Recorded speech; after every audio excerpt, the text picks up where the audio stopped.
So we have seen different architecture and how the entity framework works and all, right? And how the inbuilt relation is built in entity framework with the databases and parameters. So today we'll see how to install it in Visual Studio, right?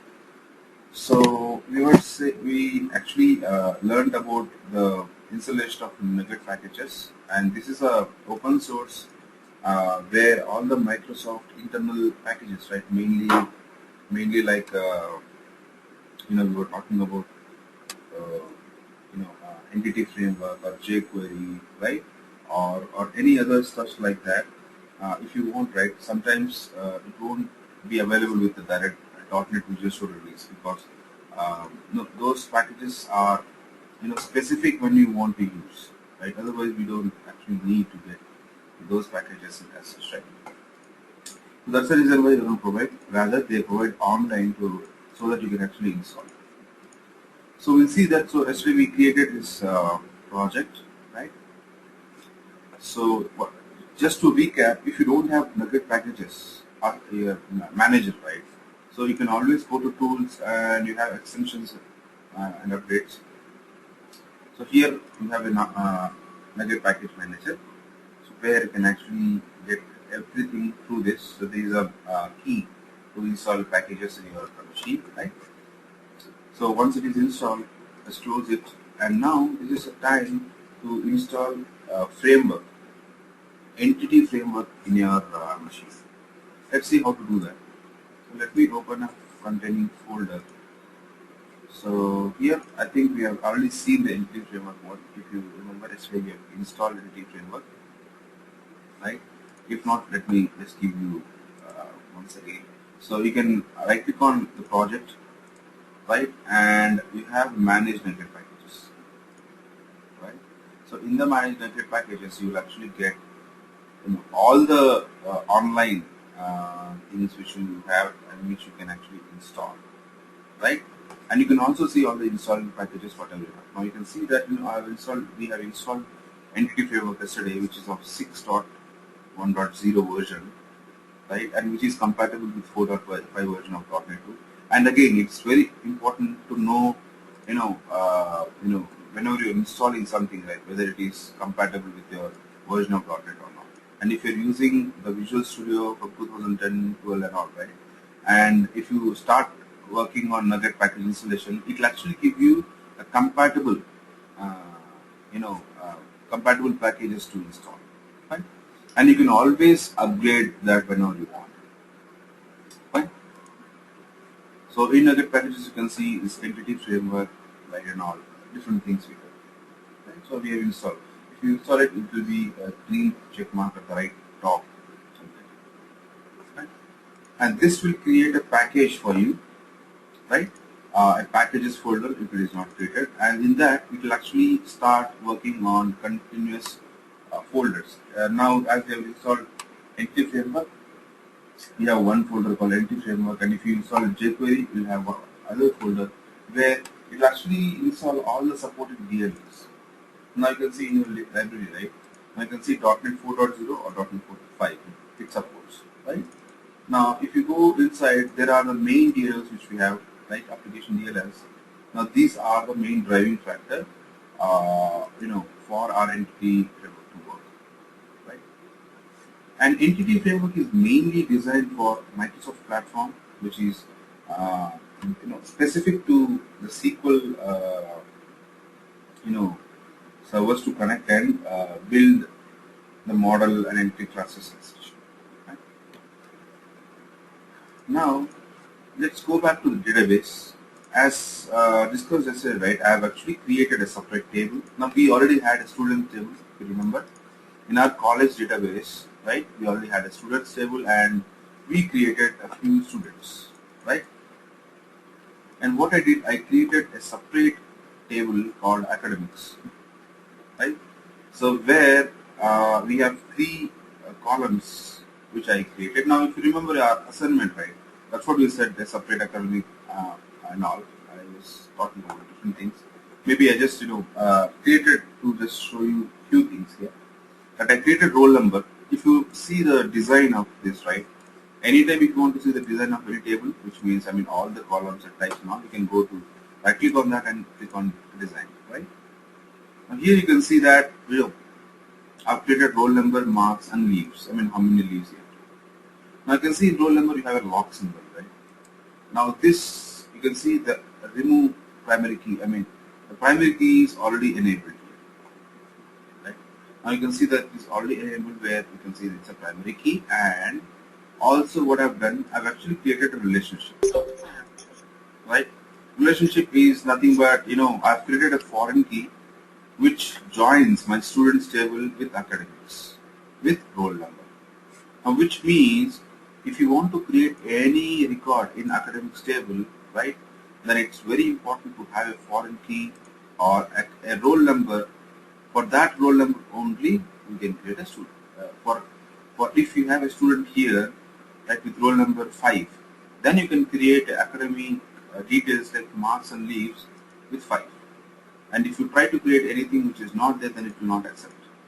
That's a key importance of creation of your foreign key, right? Because we are actually connecting this. So why I've created this? Because whenever we create entity framework model, right? So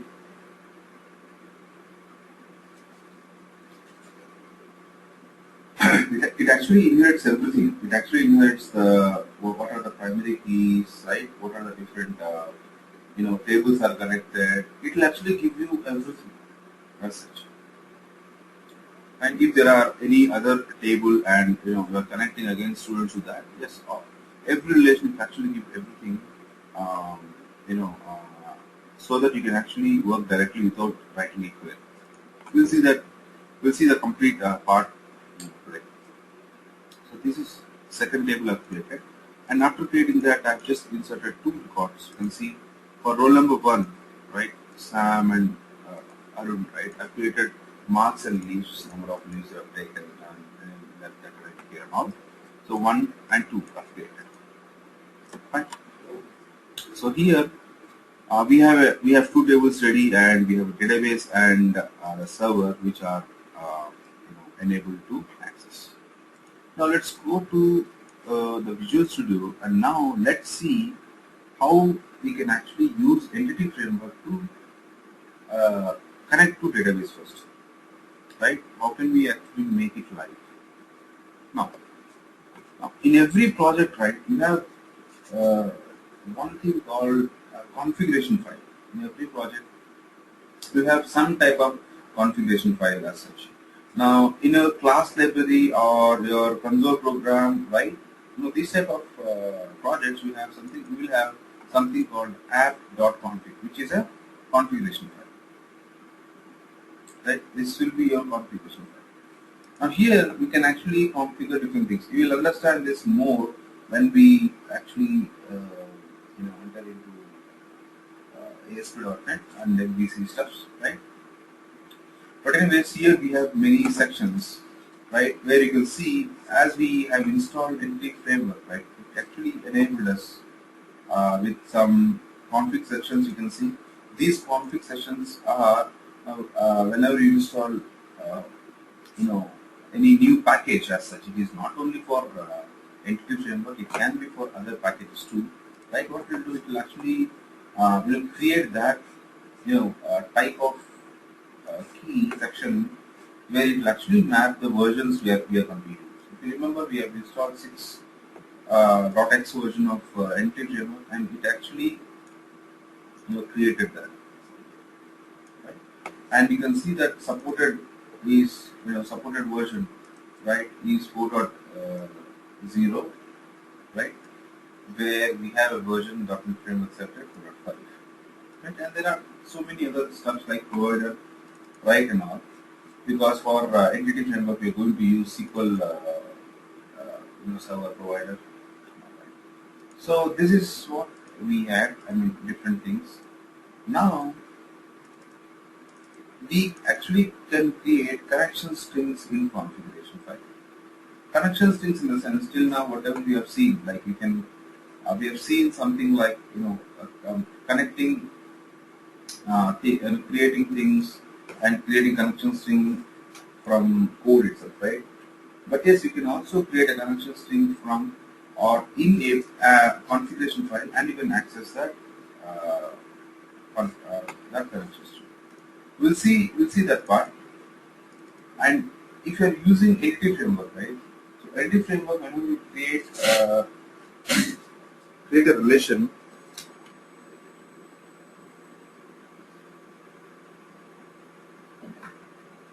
So whenever you create a relation with database, right? So it actually will create you connection strings in your configuration file automatically. So there are so many things which are entry framework platform we create for. Let's see what are those things. So let me close on. Now let me open just a program file. Now you can see in entry framework you also have something called packages, right? Where it actually maps which framework to which, I mean, a one-to-one mapping of your framework,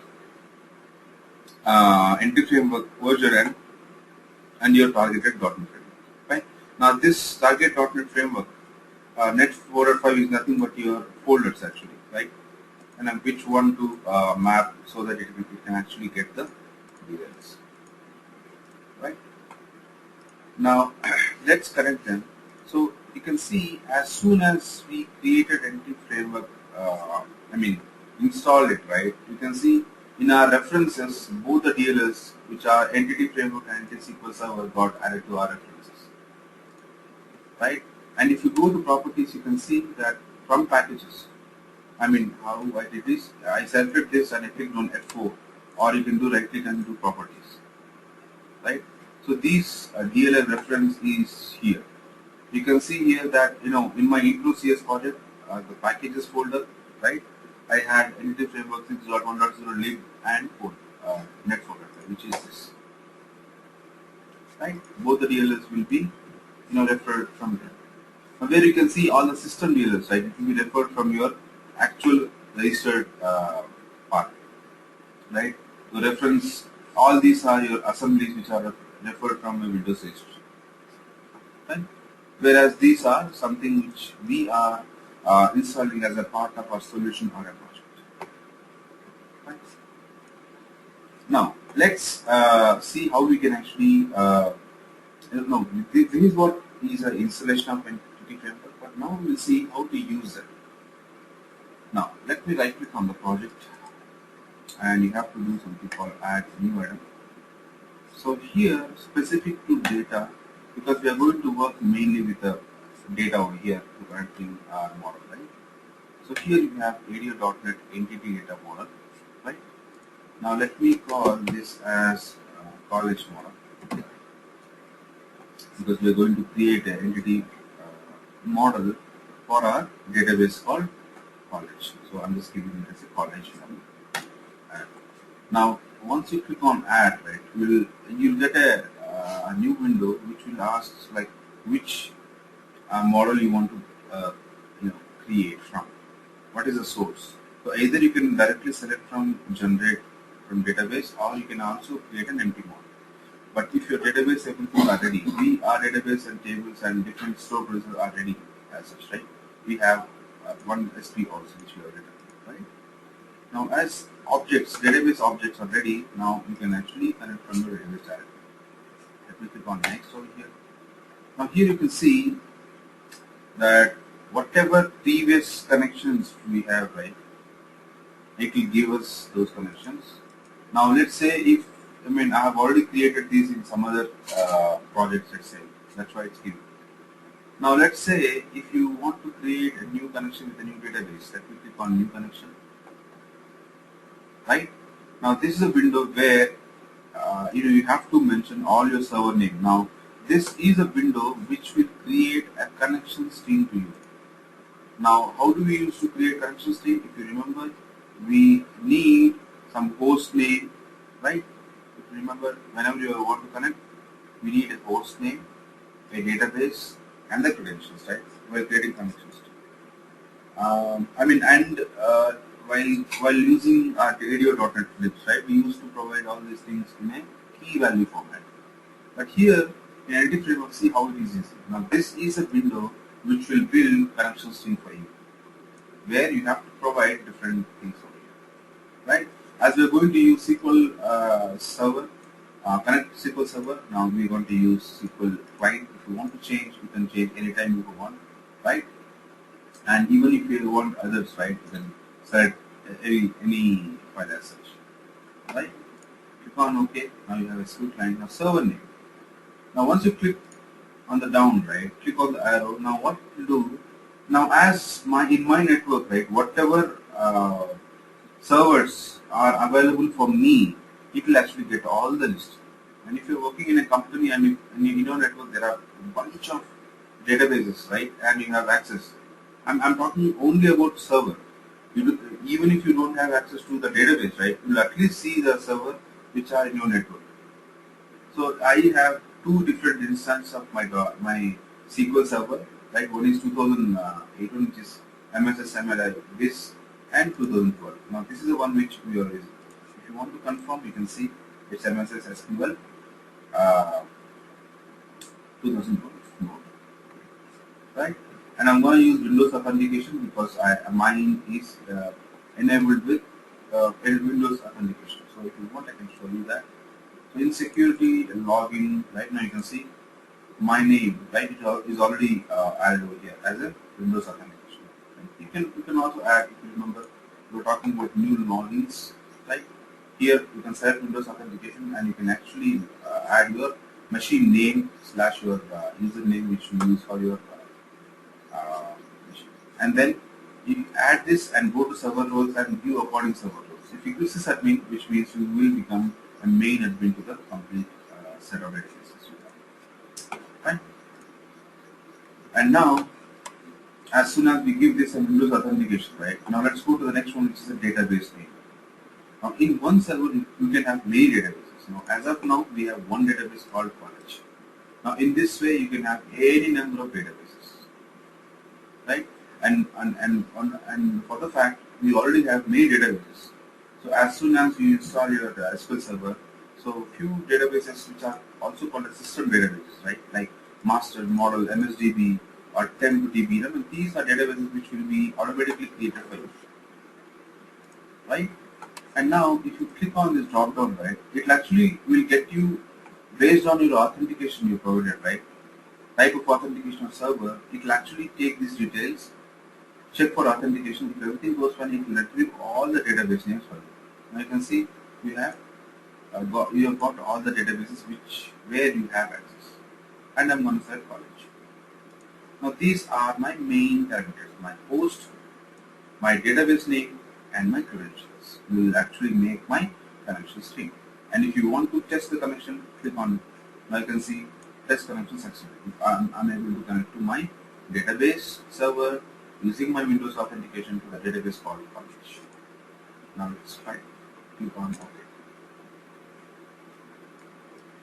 Right? Now you can see this is my MS SQL college and DPO. This is my main connection string which I have created. Right? So let me see here. This is a name which we are going to use. Now this is nothing but your context you are doing. Now what is a context? Now entity framework, right, basically is an intermediate context which we normally use to connect to database. Now normally to show it pictorially, let me just show you how exactly database works. So let's say you have your .NET applications here. It can be a Windows application or console-based application or anything, right? So for all, right, normally what we used to do, let's say if you have any database, right? So what we used to do, we used to use, let's say we want to use here a single radio library previously, right? We used to, directly use data objects here and connect.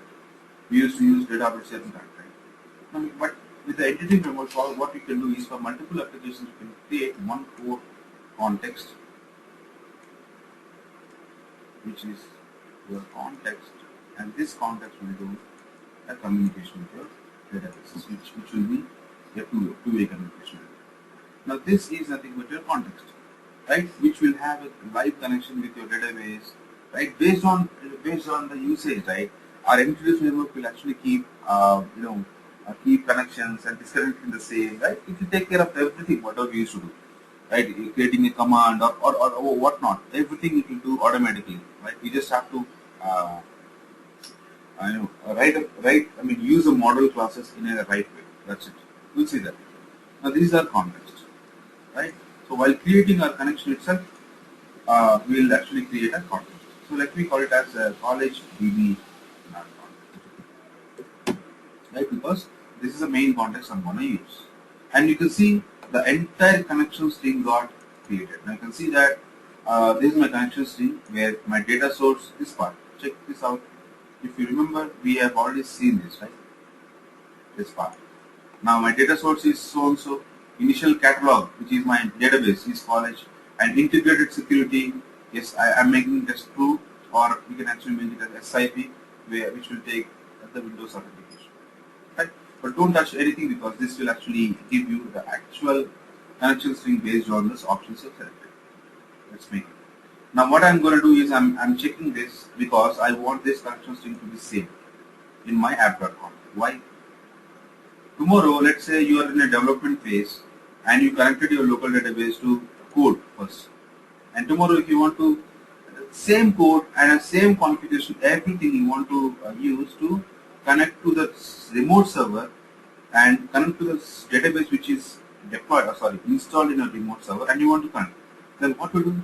You should have one true source where you can change the server name. Now here, this is my true source details where I can connect, right? So tomorrow, if I have to change my application's destination database, I can just change here my data source, my database name, and the security. If you change this one, and that's it. Your code, whatever code you're writing to connect, to insert data, to update data, to delete data, whatever you write, right, will work as is. Right? Because you're going to maintain same schema in that database. Fine. So let me click on next. Now here you can see whatever you have in database, right, it will retrieve for us. Whatever objects, because we have actually created our college database, right? Now in this college database, whatever objects we had, like tables, views and SPs mainly, it will actually get everything. You can see in tables, we have the academics table and students. Check on this so that it will create model for these objects, tables objects. We don't have views. And in SPs and functions, we have one SP called get student details. Click on that. Right? Now this will actually get the details of SPs and it will actually create its own object class. Now here you can see, bottom to that, you have few very important options. Now one of them is include foreign key columns in a model. Now you can see that they actually, Microsoft Entity Framework actually provided whether you want to maintain foreign information even when creating models or not. Always try to keep it checked. Like most of the times you need this because this will actually, while design time itself or development time itself, it will actually give you or correct you if you are going wrong, right? And it says import all the selected entity models and functions, everything. This is something which is very important. And you can see, right? It says that generate object names for everything. Like it will actually create object name based on the name you are providing.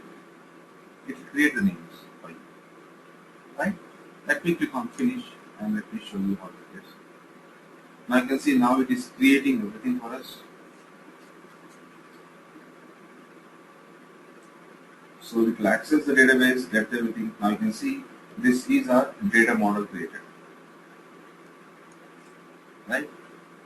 Now here you can see a very important thing that you have a mapping. So in here a new file will get added which is the college model.edms. Right, if you remember our model which we gave is nothing but a college model and it will create something called EDMS extension. Now your EDMS extension is nothing but your entity data model framework. DEDMX is integrated model framework, and normally, if you heard of this, we always prefix X with X for framework. Normally we say .NET FX, .NET 4.0 FX, right? Or UX. If you're looking for any UI designer framework guy, you say UX, right? Or .NET framework, which is FX. Heavy UX. Now here you can see it will create a class diagram for us mainly, right? Where it will actually create each and every entity databases we have, right? Now you have a student database and it will give you all the columns where you can see the roll number is my primary key. Correct? Now it will give me all the other table columns, and it gives something called navigation property. What is navigation property? Whatever student is related to. I mean, whatsoever table or entity is related to student, it will give that. Now, as my academic table, right, or my academic entity here, model here, is related to my student, right? Because how it is related? Because we have created a foreign key, right? We have a PK here, you can see FK. We have a foreign key which is connected to your roll number. Now, whenever you are creating foreign key, right, the data type, and I mean, there are few things which should be matching here, like mainly the type of column you have, right, and the name. So here you have roll number primary key and roll number primary key and foreign key here.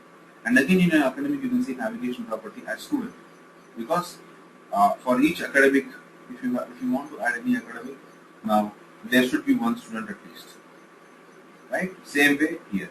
Now it is not mandatory that if you have a student, you should have academic, right? And you can see the relation here, right? Now here you have a one-to-one which is roll number, and you have a roll number. So this is a class that which will be created, and now this is a very simplest one which you are seeing. Normally, I mean, your screen will be filled if you are actually in a heavy project you are doing that. Your actually screen will be filled, and you may have to look it by zooming in, right? But that's how it is actually will be when you start working in real time. And again, it depends on anyways. It depends on the size of project you're working on, right? And you can have all the mapping details here. And if you have any other things to look on, you can always look at this. Right? Now, this mapping is nothing but whatever columns it got created, right?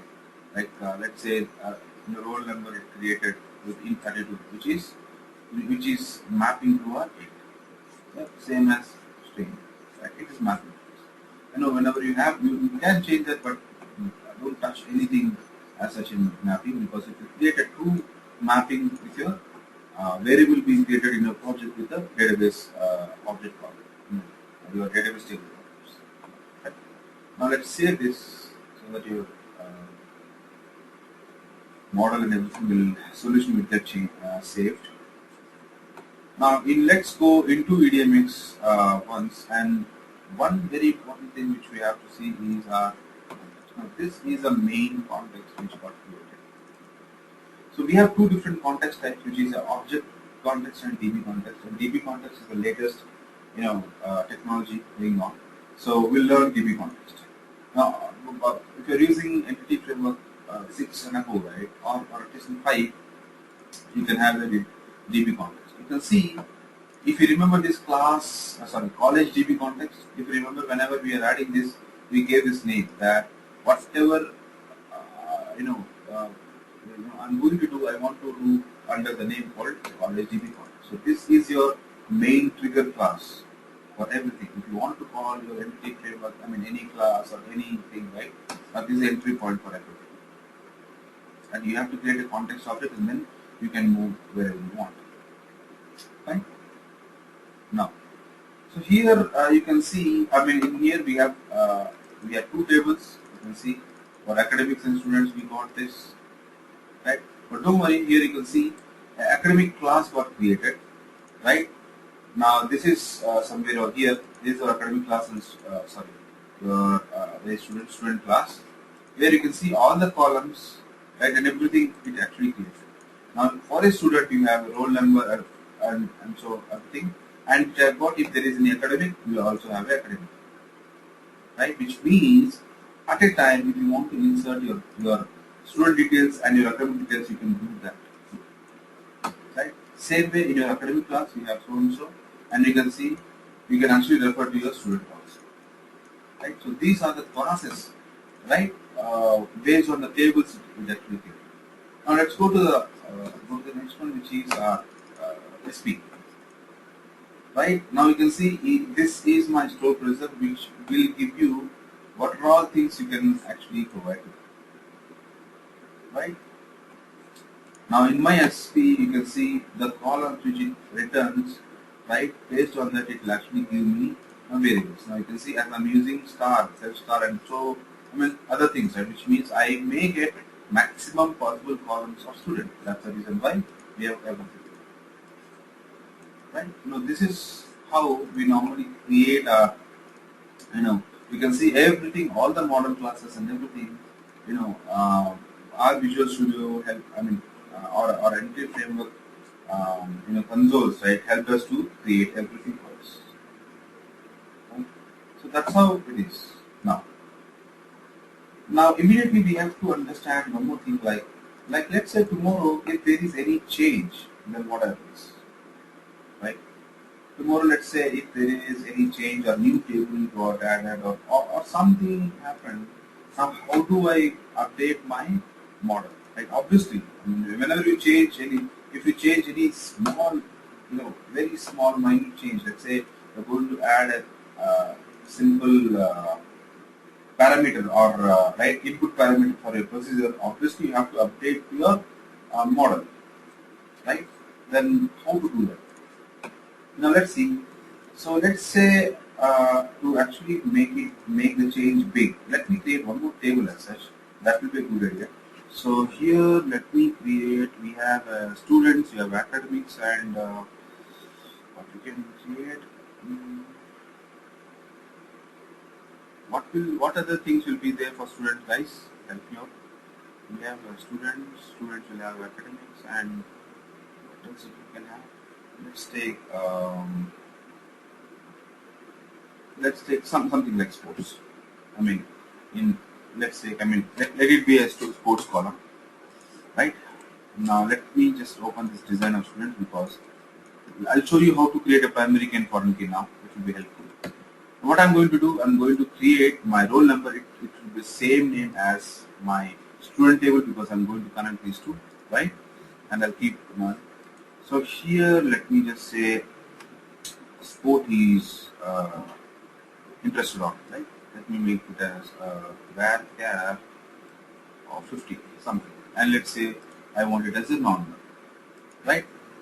Now if you want to make this primary key, we already know that right click on that and click on set primary key. And now if you want to create a relation for table, right, then you can right click on this. Now you have something called relationships. Click on that. Now initially, as I don't have any relationship for my sports table, right, I want to create. Click on add. When you click on add, it will create one relationship key for us for which table to which table. Now initially it doesn't know whenever you add, right, it will create a table 1 to table 1 relationship. You can see the name FK underscore table 1 to table 1, because we haven't saved this table yet. Right? It says table 1 to table 1, but we don't want table 1 to, we don't want internal reference. To change that, you can go to this window where you have table and column specification. Click on this browse button. Now here you have primary key table and foreign key table. Now which primary key table you want? Now in my students, now again, in order to create a foreign relation, right, we should have a primary key, right, from a table wherever you want to reference. Right, this is a table, at least a prerequisite, right? Now here you can see you can have all the tables you want. Let's say I want to connect to my student's table with a primary key roll number, right? And now what is my current table name? As of now it is table 1, but table 1 I have roll number. Now this is a perfect combination of connecting your students with a foreign key roll number. Click on OK. Now you can see your FK dot change with table 1 underscore students. Click on close. Now you may wonder whether it will be my table name will always be table 1. And it won't be, because we are going to change that. Now let us save this table. Click on save. Let's give it as sports. Click on open. Now it is asking whether you want to save this and click on yes. Now let me refresh these tables. Now you can see I have sports new table, which let me just close this. Fine. Now we have one. There is a major change into database that you added one more table for this. Now let's see how to refresh our framework, our EDMX framework model here, so that obviously whenever there is a schema change or new schema being added, right, then you have to update that schema with them, so that we can create new model classes and their model column classes. To do that, what you can do is you can select the main EDMX file and right click and say we have something called model browser, right? You can always, it's again easy, you don't have to struggle a lot. Just open your EDMX using your area.net entity data model designer. Click on OK, right? Then what it will do is it will actually open this in something called, you can see here, this is a model browser. Right? Now, if you don't see this model browser here, you can always go to your view, right? And if you don't find in default options, you can go to other windows and yeah, you can have this. Your entity data model browser. Click on that. Now, anyways, it is already open, right? Now, this is my entity. Now, this entity model browser is the one which will actually show you all the objects you have. It will show you table views, it will show you your space, it will show you constraints, which is like, foreign key constraint if you have any, and if you have created any indices, different things. Now, updating if you have a model browser, updating your new schemas is not a big deal. Right click on that, right click on your model, and you just say, update model from database. Now, wherever there is an update, now you can see there is an update in table called sports. Just select and always check this foreign key. Yes, I want the foreign key to be enabled. Finish. Now, this will refresh your complete schemas, everything. Right? You will create new, model. You can see model for your sports. You can see that, right? And it actually connects your student. Why? Because you can see that now. Here you can see in for my student. Let me just maximize your bit. Right? Now for your students, you can see that a student, you have a navigation property with two. One is academic. A student can have an academic, and student can also have a sport. Same way, your sport model have a columns, and then you have a navigation property of student. Now student is connected to the sport. Same way here. Right? I want to now this is how your new schema got added. Let's save this.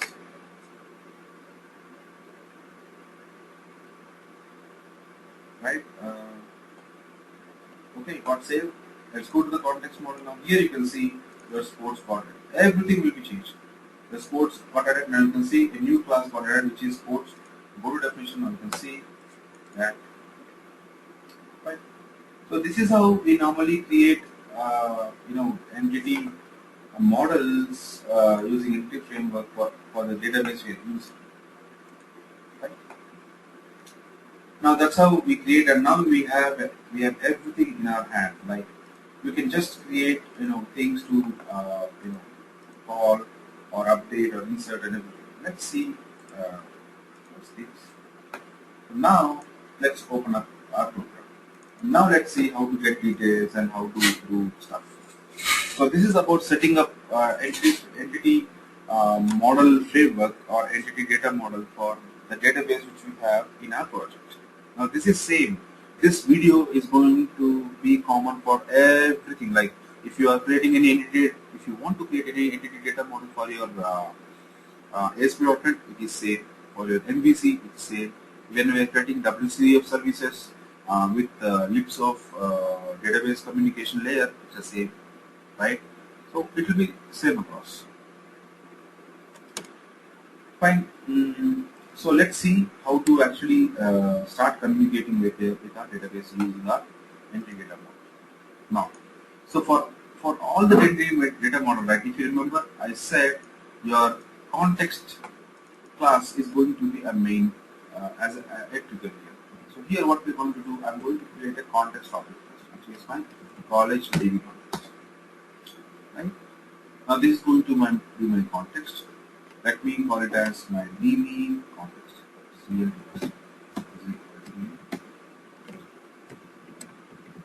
So once you create this, right, now this is going to be your main trigger, where every time you create an object of context, you can see there is a constructor here.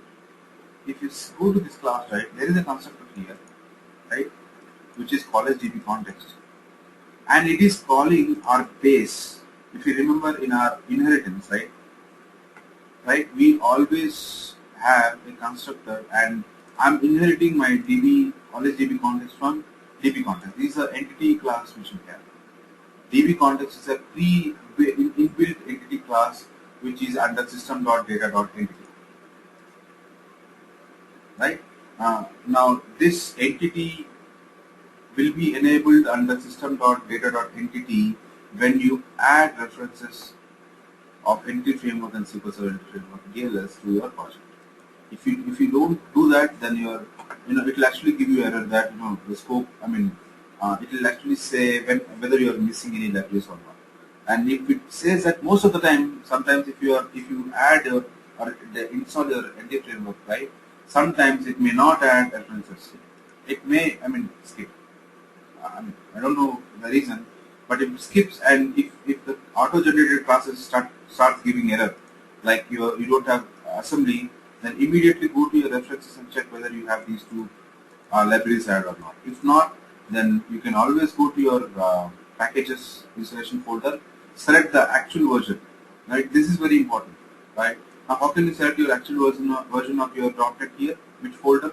You will have multiple versions support folder, right? For that, go to your packages config. Now here you have the folder name. What is the target folder? So from there, try to select your DLLs. Now how to do that? How to reference a DLL to your project is important. Now if you want to give any reference to DLL, select your references, right click on that and add reference. You don't have to go here. Even if you go, you can actually go to your entity project and you can say add reference. Both are same, right? And here you can see you have a option. You have different options on here. You can select assemblies. Now these assemblies are pre-installed assemblies which you have in your machine, Windows operating system, where whatever are compatible which you can use in your Visual Studio, it will give you most of the frameworks, extensions, and if you have used any of these things. Also, if you have anything in solution that you can see, whatever we created, right, all the projects are nothing but again libraries, right?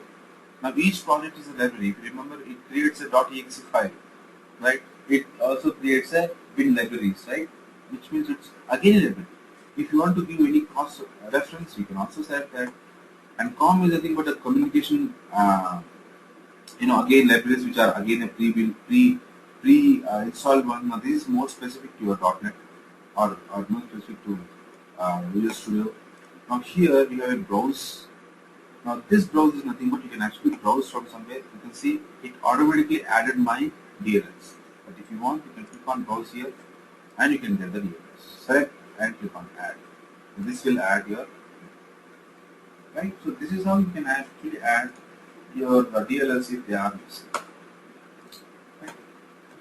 Now here we were talking about the context, right? So this constructor, why we actually took this constructor specifically is now your name is equal to DB context. Why it is this? Because now college DB context is my connection string. If you go to app.config, now you can see one new tag got added, which is connection string. If you remember, we gave our context name called college DB context, right? Now the connection string added this. Now you can see whatever data source name and everything we gave. Now you can see it's got right here. You can see this is my connection string. This is my data source, my initial catalog, integrated security, and everything. Now what I'm doing is I'm actually giving this name to my model context class here, so that whenever my DB context, which is inbuilt class of NT framework, right, it will get this name, right, and what it will do, it will go to configuration file, a related configuration file of my project, and it will get the connection string, and this is going to maintain my connecting to database or disconnecting databases, right, and keeping, whenever it is idle, disconnected, connect again, and everything is written in our entity like this. So that's the reason why we don't have to worry. If anything change, if you want to change anything, change in a name of attribute. Make sure you are changing anything. This is very important. If anything wrong happens here, then your complete entity, nothing will work, obviously, because without connecting any database, obviously you can't do anything, right? Perfect. So that is our context which we have. So today we'll see till retrieving some data, right? So next step, let's say I want to get student details. I mean, whatever are there in students, I want to get everything. See how simple it is. We don't have to write in query or not. Let's say I want to get students, right? So I'm going to take a list because I want all the rows. Each and every row I want whatever are there in my student table. So you can see you'll get a student. Now this is a class. Remember, if I go to this class, go to definition, you can see we have all the columns you want, right? So I'll create a student list.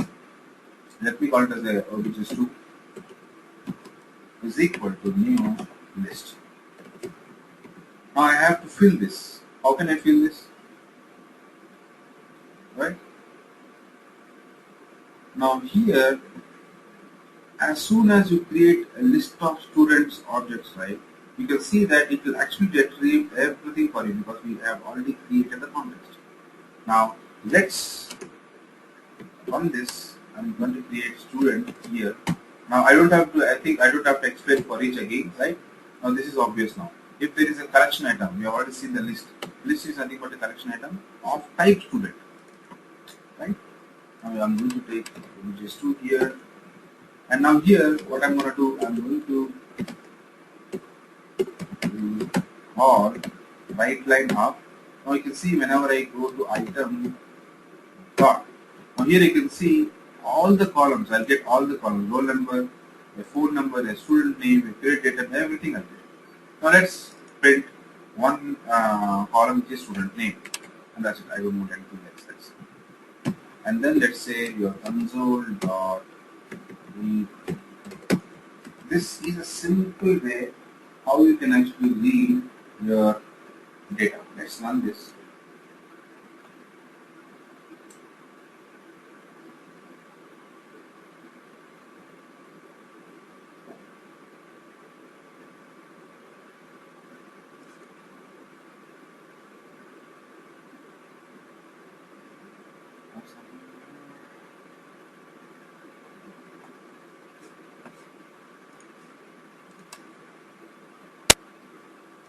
Okay, so we got a list. Oh man, I forgot to execute it, right? It's very important to execute it first. Now how to execute it? Now we don't have to initialize this. What we can do, we have DB context, right? Now from this DB context you can actually get anything, right? Now you have students. When you say DB context of students, it actually query the students table and then it will get everything. Now you can see this will actually give you an entity set of students. Now but I want to convert it to list. So just say list. Now this will get all my students. It will automatically, my context will go to students and it will get complete students. That's what it is. Okay, let's run this. You can see you got your student names. Fine. So let me just show you by debugging. Right. Now you can see you have a context created. Now initially my list student was null. You have 10. Now you can see in this, let me open a quick watch. In this OBJ, right, you can see each and every, now this is my row, right, you can see everything. We have an address, right, date, time, phone number, roll number, right, and SAM and everything, right. Now let's go to academic. See here what happens. Whenever we create, we have a connection, I mean we have a foreign key relationship, right. Now let's go to table and understand this first, very important. Now here I have my students table, right. So for student 1, there is a academic, which is 18912. And anyways, we haven't installed any sport yet, right. We'll see this part anyways tomorrow. Now you can see here, for my student 1, there is a sport. So there is academic, right. Now same thing you can see here. For my 0, which is my 0th record, my roll number of the student is 1, Sam. Now if you go to sport object, you can see it's null because there is no data for this guy. But if you go to academic, right, you can see he have 18912. Same way, go to the second roll number 2. Roll number 2 guy have some academic. You can see here, go to academic, you can see 2. But you can see academics are not there for other students, right? Now let's go and check that. Go to anyone, 4, and you can see academic null. You can see sport. You can see how powerful is analytic framework. It will get, if you actually maintain the relations, whatever and get tables, right, it will actually get everything for you. If you are, if you are trying to do something from students, it will get students, it will get sports. If there are any other connections between them, it will get everything for you, right? So that's how you can get the details. Now here are student details, right? If you want to go to academics, I mean, if you want to get the student and its sports, you can also do that. Fine. So this is how we can actually get them. So this is how we set and do start query. Now this is as simple as we have. So mainly what we have to learn here is to how to process the results and how to actually use the results. Now this is a place where our link plays a major role.